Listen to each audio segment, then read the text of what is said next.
నేనైతే 5 సంవత్సరాల్లో 33 సార్లు వచ్చా. సోమవారాన్ని పోలవరం చేసుకున్నాను. ప్రాజెక్టు పూర్తి కావాలి, దీనివల్ల రాష్ట్రం లాభం పొందాలి, నష్టపోయిన రైతాంగానికి పునరావాసం కూడా కల్పించాలి, పేదవాళ్ళకు పునరావాసం కల్పించాలనే ఉద్దేశంతోనే R&R ప్యాకేజీ కానీ ఇవన్నీ ఆ రోజు తీసుకొని ముందుకు పోయాం. ఇంకొక పక్కన మీరు ఒకసారి చూస్తే ఆ రోజు మొదటి దశలో భాగంగా 49 పునరావాస కేంద్రాలు 2025కు పూర్తి అవుతాయి. ఇంకో పక్క ఆ రోజు కట్టినటువంటి ఇండ్లు కూడా మధ్యలో ఆపేస్తే దానికి కూడా రేట్లు పెరిగిపోయి అదనంగా భారం పడే పరిస్థితికి వచ్చింది. ఏదేమైనా 49 గ్రామాలు ఉన్నాయి, 17,717 పీడిఎఫ్లు ఉన్నాయి. ఇవన్నీ కూడా ఎంత తొందరగా వీలైతే అంత తొందరగా చేయడానికి ముందుకు పోతాం. ఇప్పుడే మిత్రులు ఒక విషయం చెప్పారు, కొంతమంది పేర్లు కూడా డిలీట్ అయినాయి, బయట పోతే అవన్నీ కూడా ఇవ్వడం లేదని చెప్పి అడ్మినిస్ట్రేషన్కి చాలా స్పష్టంగా ఆదేశాలు ఇస్తున్నా. జెన్యూన్గా ఉండే ప్రతి ఒక్క పైసా కూడా మీకు పే చేస్తాం, ఎక్కడ దానికి అనుమానం అవసరం లేదు. కానీ అదే సమయంలో కొంతమంది మోసం చేసే వ్యక్తులు కూడా ఉంటారు. అలాంటి వాళ్ళ పట్ల అప్రమత్తంగా ఉండండి. ఇది గవర్నమెంట్ ఆఫ్ ఇండియా ఇచ్చే ప్రాజెక్టు. డాక్యుమెంటరీ ఎవిడెన్స్ కరెక్ట్గా లేకపోతే మనం కానీ ఎక్కడన్నా అన్నీ బాగా జరిగి ఒక చిన్న విషయంలో ఎక్కడన్నా తప్పు జరిగినా అది టెక్నికల్గా కావచ్చు, లేకుంటే ఏ విధంగా తప్పు జరిగినా మళ్ళా మనందరికీ చెడ్డ పేరు వస్తుంది, ప్రాజెక్టుకే ప్రమాదం వస్తుంది. ఈ విషయం మీరు గుర్తుపెట్టుకోవాల్సిన అవసరం ఉంది.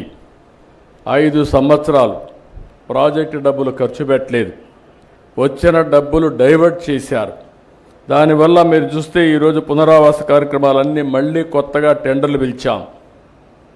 ఈరోజు సిమెంట్ రేటు పెరిగింది, ఖర్చులు పెరిగాయి, ఎప్పటికప్పుడు ఇన్ఫ్లేషన్ ఉంటుంది. మళ్ళీ అదనంగా 500 కోట్ల రూపాయల ఖర్చు అయింది. అంటే ప్రాజెక్టు వల్ల సకాలంలో పూర్తి అయి ఉంటే మీరు కూడా జీవితాల్లో సెటిల్ అయ్యేవారు. ఈ నీళ్లుగానుంటే వ్యవసాయం బాగా జరిగేది, అదనపు ఆయకట్టు వచ్చేది, ఆదాయం పెరిగేది. ఇంకొక పక్కన హైడల్ ప్రాజెక్ట్ మీరు చూస్తే పవర్ జనరేషన్ కోసం పెట్టింది, బాగా లేట్ అయింది కాబట్టి దగ్గర 2,500 కోట్ల రూపాయలు ప్రభుత్వానికి వచ్చే ఆదాయం పోయింది. ఇంకొక పక్క అదనపు భారం పడే పరిస్థితికి వచ్చింది. ఇలాంటి చాలా సమస్యలు వచ్చాయి.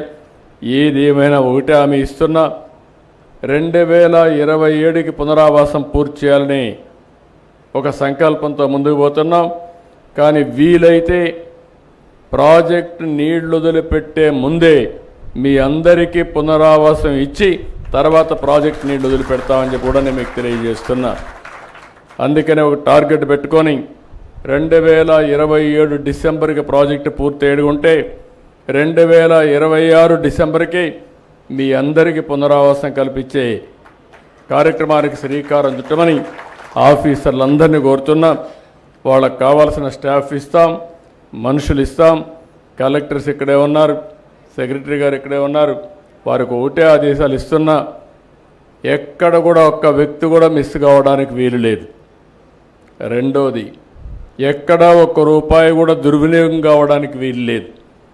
ఎవరైనా సరే పైరవికారులు కానీ దళారులు కానీ ఎలాంటి వ్యక్తులు కూడా ఇక్కడ ప్రమేయం లేకుండా చేసే బాధ్యత మీది. ఇంకొక విషయం కూడా మీరు గుర్తుపెట్టుకోవాల్సింది, వీళ్ళందరికీ పునరావాసం కల్పించిన తర్వాత కూడా మనకు ఒక బాధ్యత ఉంది.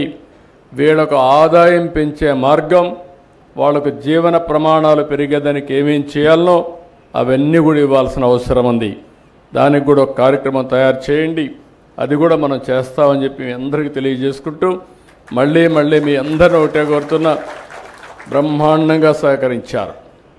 ఇది ఒక చరిత్ర. పోలవరం ప్రాజెక్టు పెద్ద ఆంధ్రప్రదేశ్ రాష్ట్రానికే జీవనాడి.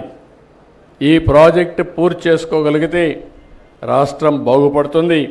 దానికి త్యాగం చేసిన మీకు కూడా న్యాయం చేయాల్సిన బాధ్యత ప్రభుత్వం పైన ఉందని మరొక్కసారి మీకు తెలియజేసుకుంటూ మళ్ళీ మిమ్మల్ని అందరినీ కోరుతున్నా, మీరు ఏమి ధైర్యంగా ఉండండి.